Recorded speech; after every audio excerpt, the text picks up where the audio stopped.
आयरा की फैमिली वाले आयरा को एयरपोर्ट छोड़ने के लिए जा रहे होते हैं। इधर इश्तियाक कामयार को कॉल करता है और उसे बताता है, कामयार तुम मेरी ज़िंदगी में मेरे बहुत काम आए हो और आज मैं ना चाहते हुए तुम्हें ये बता रहा हूँ कि आयरा पाकिस्तान छोड़कर बाहर के कंट्री जा रही है। अगर तुम्हारे दिल में उसके लिए जज्बात हैं, तुम मोहब्बत करते हो उससे, तो उसे बाहर जाने के लिए रोक रहा। कामयार जब इश्तियाक के मुँह से आयरा के बाहर जाने की बात सुनता है तो वो एकदम हैरान ही रह जाता है। पास ही कामयार की दादो खड़ी होती है। वो कामयार से कहती है, कामयार क्या हुआ, क्या बात है? कामयार कहता है, दादो आयरा पाकिस्तान छोड़कर बाहर जा रही है। अगर वो पाकिस्तान से बाहर चलेगी तो मैं खुद को कभी माफ नहीं कर पाऊंगा। कामयार की दादो कहती है, हम ऐसे कैसे उसे जाने दे सकते हैं, तुम फौरी एयरपोर्ट के लिए गाड़ी निकालो। इधर कामयार बड़ी तेजी से अपनी दादो को लेकर आयरा को रोकने के लिए एयरपोर्ट चला जाता है और उधर दूसरी तरफ आयरा की फैमिली वाले आयरा को एयरपोर्ट छोड़कर घर वापस आ जाते हैं। आयरा बस अपनी फ्लाइट का इंतजार कर रही होती है। इधर डॉक्टर इरफान अपनी बीवी से यह कह रहा होता है कि आज उस लड़के की वजह से हमारी बेटी हमसे इतनी दूर जा रही है। अगर आयरा ने अपनी जिंदगी का फैसला अच्छे से किया होता तो आज वो हमारे बीच होती। फलक अपने बाबा को बता दिया कि कामयार एक अच्छा इंसान था,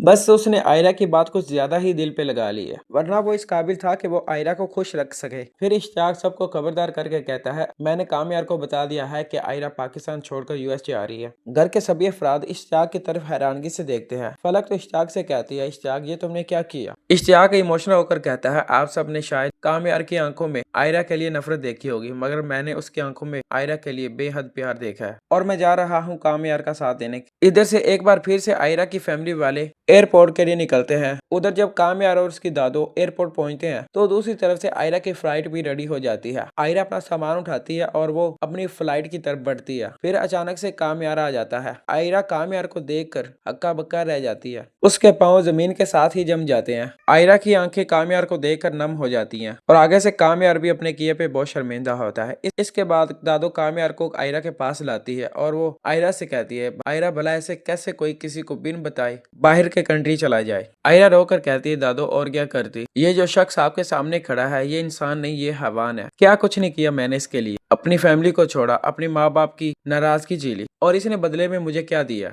तो दादा अब ये सारी चीजें मेरी बर्दाश्त से बाहर हो गई हैं और अब मैं सुकून की सांस लेना चाहती हूँ। इसके बाद कामयार आयरा के सामने हाथ जोड़ लेता है। वो आयरा से कहता है, आयरा मैं अपने किए पे बहुत शर्मिंदा हूँ, प्लीज मुझे माफ कर दो। अब तुम जैसा चाहोगी वैसा ही होगा, न घर से बाहर जाऊंगा और किसी से भी नहीं मिलूंगा, प्लीज एक बार मेरी बात मान लो, नहीं जाओ मुझे छोड़कर। कामयार के ये अल्फाज दर्द वाले होते हैं और आयरा के दिल पर बहुत गहरा असर डालते हैं। दादो कहती है, माफ कर दो बेटा, अब इसकी जमानत मैं देती हूँ। तुमसे दूर रहने के बाद इसकी अकल ठिकाने आ गई है। आयरा दादो की बात मान लेती है। इसके बाद वो कामयार की तरफ बढ़ती है और उसे एक जोरदार स्लैप लगा देती है और उसे बड़े भरम से कहती है, आइंदा के बाद मुझे टोंट करने की कोशिश की या मेरे साथ बुरा बिहेव करने की कोशिश की तो मैं तुम्हारा कत्ल कर दूंगी। इसके बाद कामयार आयरा को लेकर अपने घर ला रहा होता है। सामने से आयरा की फैमिली वाले आ जाते हैं। वो कामयार और आयरा को एक साथ देखकर हक्का बक्का रह जाते हैं। कामयार इरफान साहब के पास आता है और उनके सामने हाथ जोड़कर अपने किए पे बहुत शर्मिंदा होता है। फिर कामयार इरफान साहब से कहता है, सर पहले तो कामयार आयरा के लिए चेंज हुआ था, अब ये कामयार आप सब के लिए चेंज होगा। आप जैसा चाहेंगे मैं वैसा बनूंगा, लेकिन आप प्लीज एक बार दिल बड़ा करके मुझे माफ कर दे। इरफान साहब आयरा की खुशी के लिए अपने घुटने टेक देते हैं और वो आयरा की खुशी में खुश हो जाते हैं। आयरा को लेकर अपने घर आ जाता है।